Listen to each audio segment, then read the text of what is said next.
Andrew, thank you so much for giving us these 5 minutes. Pleasure. My first question is Baldur's Gate. Of course, complex story. How do you, through your voice, give life to this incredible character? How challenging is it to, in general, specifically about this character, but in general, how hard is it to give life to characters like this through the voice?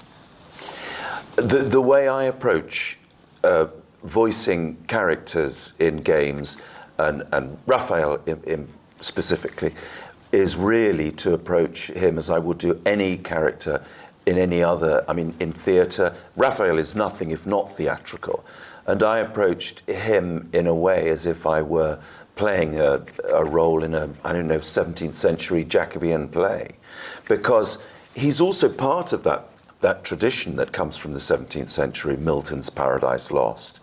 The fallen angel, the tradition of the malcontent in 17th century drama. So I approached him in that way. I tried to find the charm, the wit, the irony, the seductive quality that the devil has. There's a line in Hamlet that I always think of: the devil hath power to assume a pleasing shape.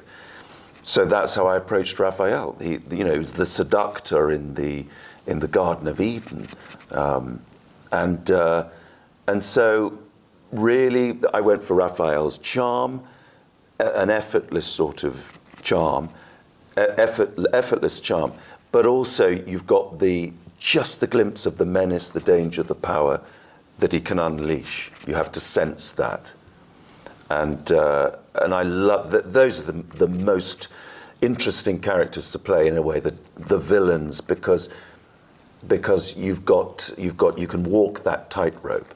It's a challenge, but it's also incredibly rewarding. Yeah.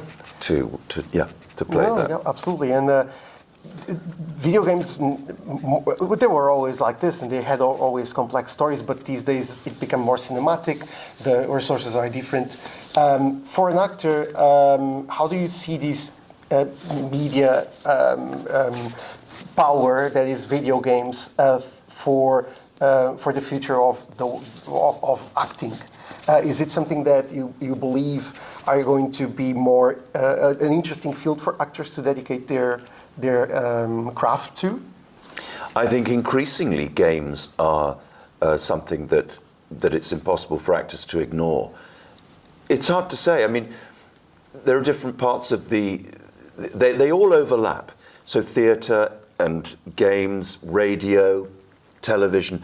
There's as you say, it's a visual medium. And Baldur's Gate 3 was motion capture. It's my first experience of motion capture. And in another way, it was like returning to the stage, because in the first session, they said, oh, can you just angle it slightly? And I suddenly thought, oh, we're back on stage. It's like being on a stage again, inhabiting three-dimensional space. But I think it's 28 years since games were voiced by actors. I was in the very first game, in fact, Broken Sword, that 28 years ago. And you think how far we've come in those 28 years. The sophistication of the narrative that is Baldur's Gate 3, and how much the fans get out of the game. It's quite extraordinary, the hundreds of hours of playthrough you can experience, and then go back and have an entirely different experience. I just think it's very exciting. And you think, well, where are we going to be in another 28 years? Where will games be? And that's interesting, as an actor, to be part of that. If I can be a part of that story, I don't know if I'll be around in another 28 years, but just to be around for part of it, to see where we go. I don't know. How are we going to experience games? Well, virtual reality maybe, or we'll be putting chips into our heads or something. Yeah. I don't know where games are going to go.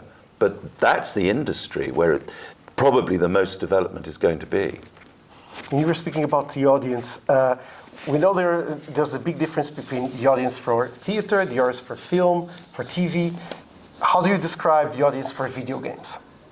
What's been your experience now that people know you and lots of young people maybe know you for the first time in this character eventually? How do you feel that? Is there any difference between film and other mediums? It's hard to say. I think it's a very young audience. I think it's a very creative audience. That's something that has really struck me. And I love the fact that that fans reach out with their artwork or their writing. I just think it's an amazingly creative fan base. And I encourage it. I say, please, carry on. Please keep being creative. And it's an inspiration to me to hear how inspired they have been by the game or by Raphael. I think it's also slightly worrying. A little bit. You want a what? You really? Yeah. They want a romance or have a relationship with the devil.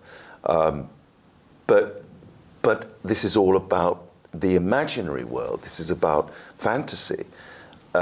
So it's a journey. Let's just go with it and be creative and inventive. But I love the creativity of the community and the generosity. Yeah, absolutely. Yeah. And what about these events? We are here at Gamescom Asia. How do you see these events that people are so passionate about? Far more than film and TV, it's true, but people will leave this. The kids are out there now dressing, cosplayers. How do you see these events? How do you leave these events? How do I leave these events? You're going up there, and what's your feeling with people? Well, it's just sharing the excitement. It's like I remember feeling, it's like a party, like being part of a party for thousands of people, a fancy dress party in a way, a cosplay party. And it's interesting. Friends say, "Oh, so do you go in character?" I say, "Well, I don't dress in character. I go in and out of character, as is appropriate, with the fans. But I don't dress as a character. They do, and that's something that they go, oh, really? Yeah, it's cosplay, And it's a whole thing that I think is unique to games and to conventions like this one, which is great fun." People are very passionate, which is amazing. All right, so just to finish our interview, we were speaking before about Portugal. Tell me about your experiences in Portugal. How do you remember Portugal in your mind? I love the people. I love the food. I love the climate. I love the architecture. I love the culture. Just utterly charming. And I can't wait to go back to Portugal. The Alentejo, Lisbon. I've never made it to a Porto, but I was talking to someone recently about a Porto, I have to go to the north. I have actually travelled north to south, but we stopped in a couple of places. Viseu, I remember, on the way, and Évora. Évora, yes. Évora. In Alentejo already. Is that in Alentejo? It's the Elvas, as you mentioned before. Elvas, so it's in that line. It's in the middle of Portugal. Yeah. But I remember the three marble towns, Estremoz, Borba, Villavicosa, where the door, a door will have, it's marble. And you think, this is incredible. In the UK it will be brick or something, but the building material was marble. It's just so elegant and cool and refined. It's great to know. And then there's the wonderful food. There was a place in Estremoz where we'd have these barbecued pork loin steaks. Whoa. Oh, wow. Oh, and the wines from the Alentejo. And olive oil. Oh, the olive oil, yeah. Oh, I'm getting hungry.